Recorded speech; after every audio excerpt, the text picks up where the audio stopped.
Hello dear learners, let's continue the discussion.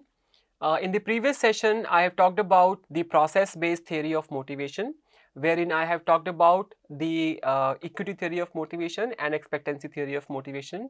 And we have discussed about two case studies. One is transformation in the Indore city, in terms of transformation strategies to make the Indore city as the cleanest city in the country. And then we also looked into the water conservation story and the contributions of an IAS officer, Mayur Dikshit, in terms of bringing in changes and facing the challenges and motivating the community to reach those outcomes, right? And we look into the also looked into the application of expectancy theory, Macklin's theory of needs, and Herzberg's two-factor theory, Maslow's theory in the two cases we have discussed. The other case study that I want to pick up is for discussion on the application of motivation theory is a case study on Vande Bharat, development of Vande Bharat under the motivational leadership of railway engineer Sudhanshu Mani. Sudhanshu's case I will also pick up when I talk about the concept of public service motivation in the next class. The case is highlighted in the written in the text titled "No More a Civil Servant" by Mr. Anil Swarup. If you are interested to look into the details, please refer to this particular book for finding more interesting insight about the case. I will just briefly give you the background and link it with the various motivational frameworks we have just reviewed. Now, Indian Railways, with its rich history and extensive network, had been long criticized for its lack of modern, aesthetically pleasing and high-speed trains, right? Now, this particular situation came into the picture, a turning point came in when Mr. Sudhanshu Mani, a railway engineer, he took over as a head of ICF in Chennai in 2016. This particular case study examined how motivational leadership led to the development of Vande Bharat Express, right? So, what kind of changes he brought in, what contribution he made, and how he made sure that the Vande Bharat Express was delivered even beyond time. He was to retire, in the year the Vande Bharat Express was ready. Before his retirement, he had made sure that the project is completed before time and with a very good initiative that is taken that I am going to review now. Now, according to the story, upon taking the charge at ICF, Mr. Mani found a technically competent but underutilized team. There is a team who were technically very competent, but their potential has not been fully yet utilized what he has observed. Now, what he adopted was leadership principles that fostered openness, ideation, encouraging people to experiment with idea, open with the new creative ways to do things, recognition, transforming the workplace culture, in the sense that people who are not working, they have been told to revise their ways, to improve working on, and people who are doing work, they were encouraged to do that. You see, when you are leading the position, sometimes you also have to make some kind of tough decisions to lead the organization towards the work outcomes. Now, what are the challenges that Mr. Sudhanshu Mani faced?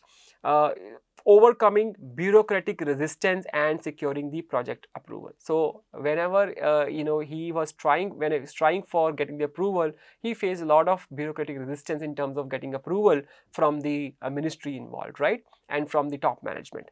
But after getting the approval, once the approval is done, there was also apprehension in the team about undertaking the high stakes project, meaning that this project may get into success or get delayed, and if it get delayed, people will be always ask questions because they are accountable for, right?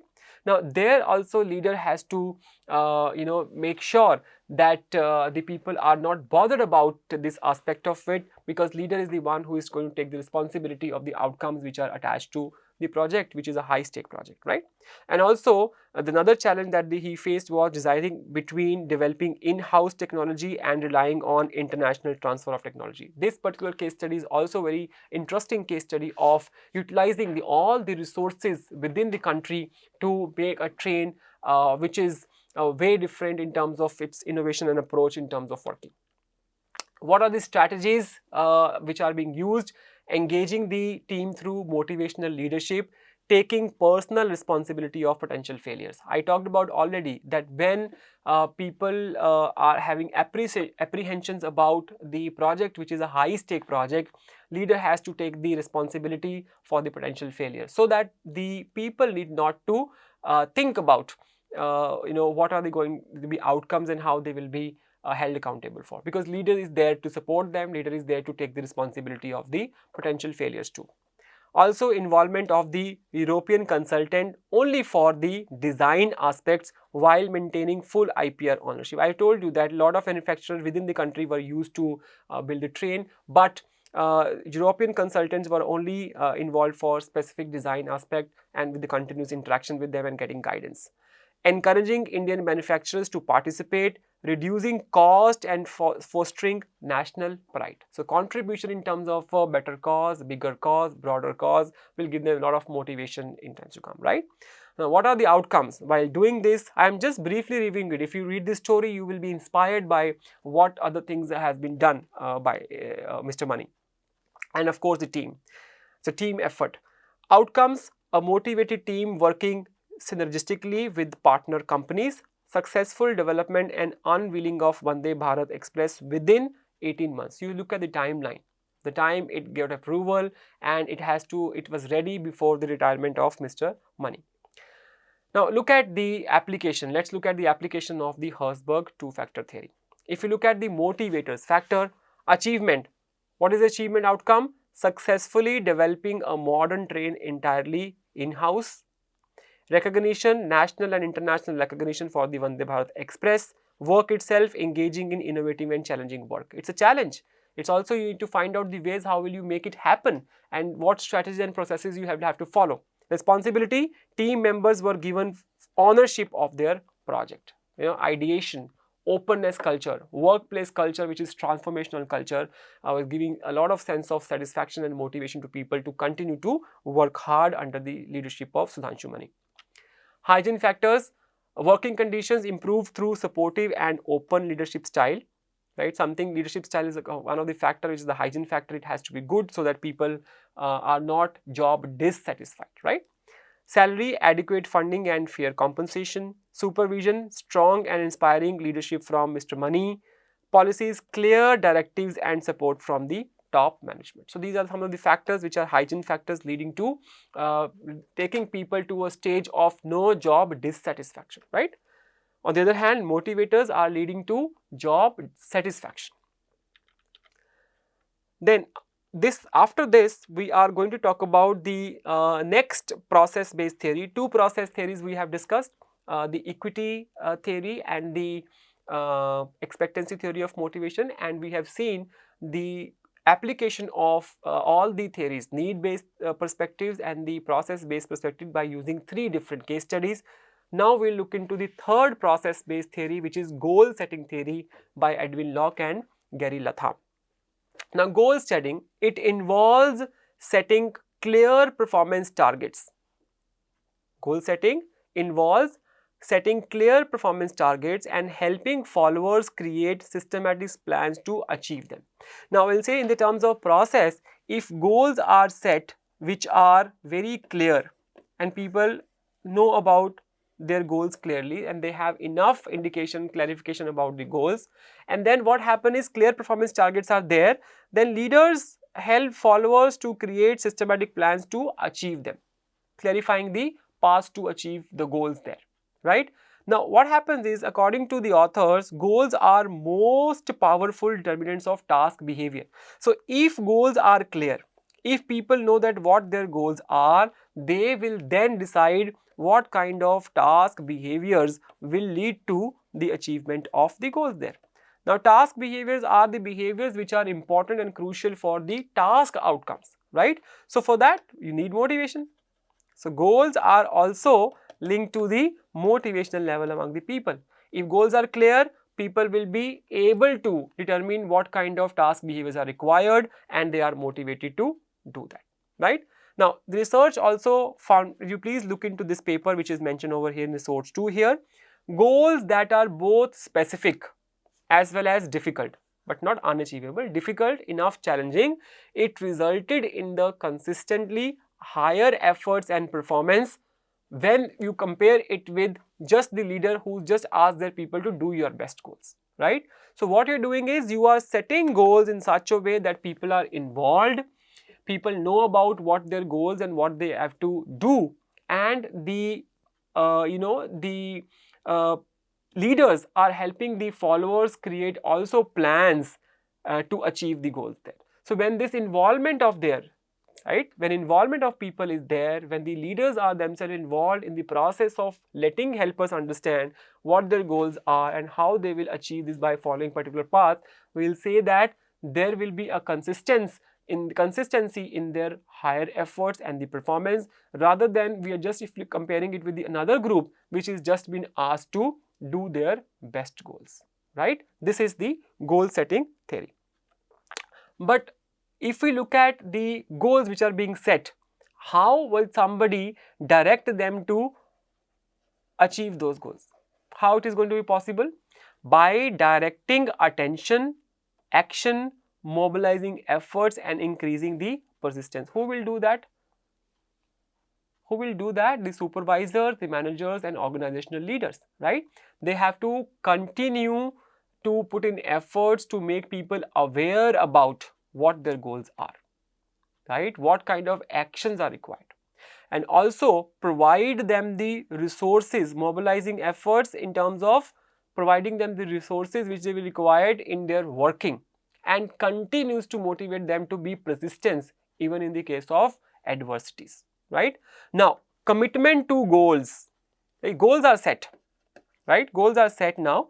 The individuals who have to achieve these goals, they should also be committed to the goals.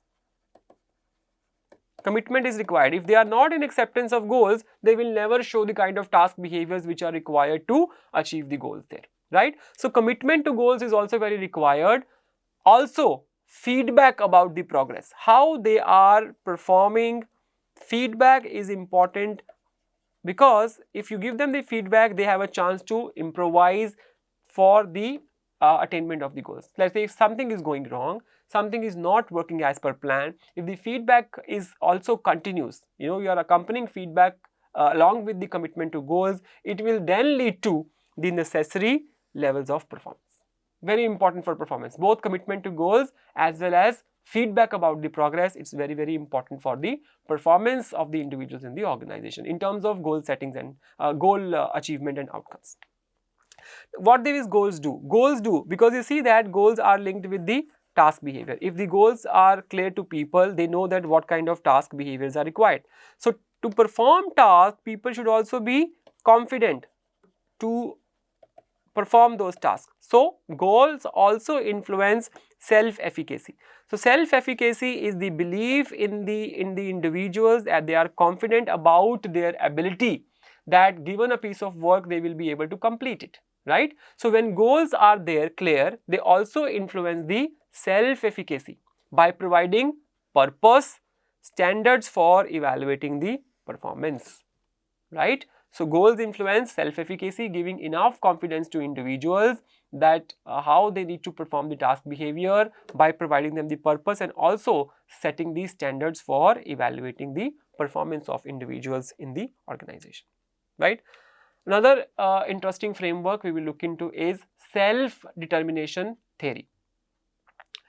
Self-determination theory, SDT, a psychological theory suggesting that people are motivated by need for autonomy, competence and relatedness. This is another perspective. What are the core principles? Autonomy. Autonomy is desire to control over one's action. For example, tasks are to be performed.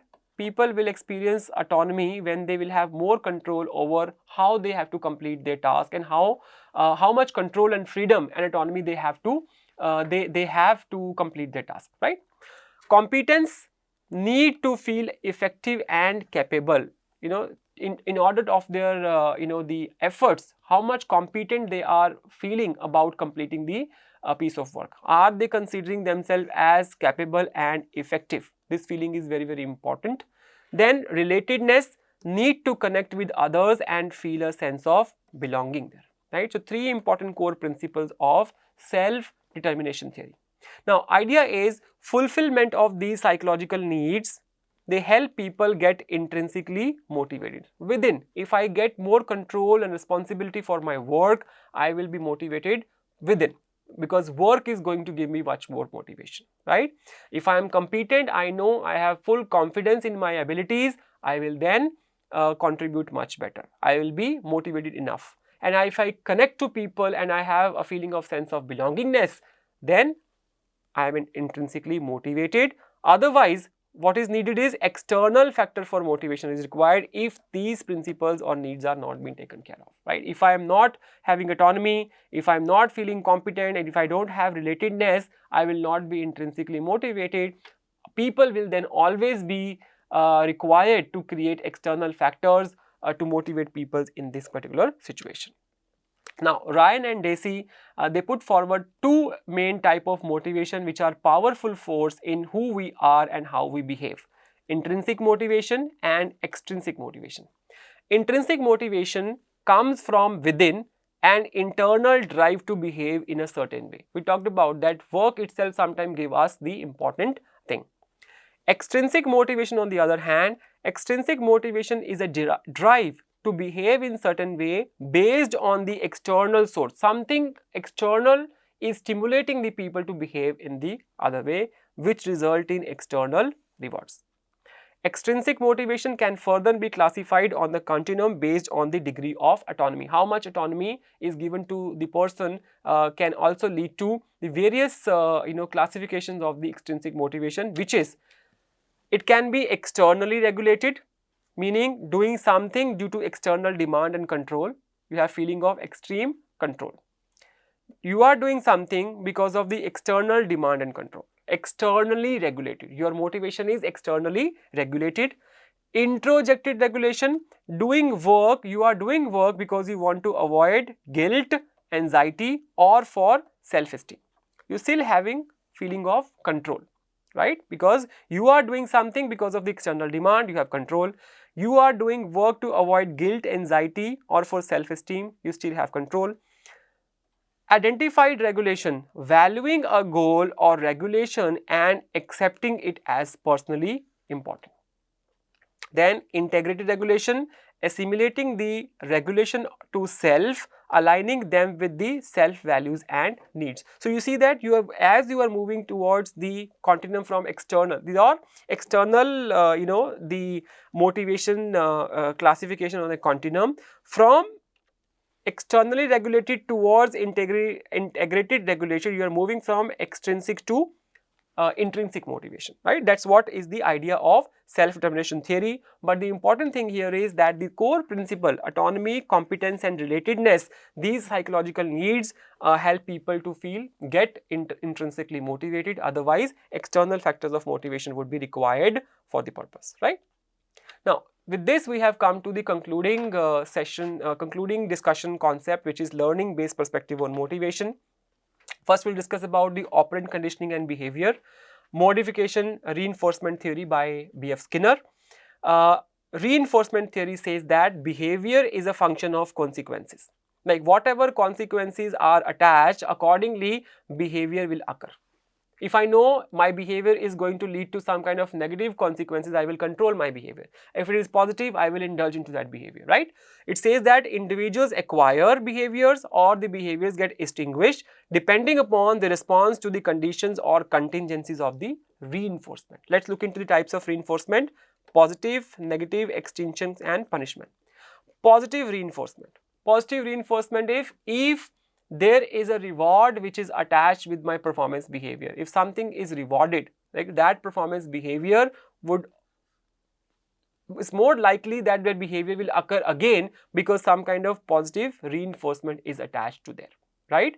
So, for example, let's look at the example in which a manager in the organization is being asked that his performance is linked with how he is motivating the individuals in the organization by encouraging the participation of the employees in the decision making. So he has to go ahead with meetings and meet people and encourage them for participation. positive, because we want these kind of behaviors to be there. Managers talking to their employees for the idea generation, resolving of the issues, and open up, the kind of culture which we require for success of the organization. So if you want to encourage these kind of behaviors, they say that it is linked with the performance. So if the manager is showing those kind of behaviors, his performance is rewarded, right?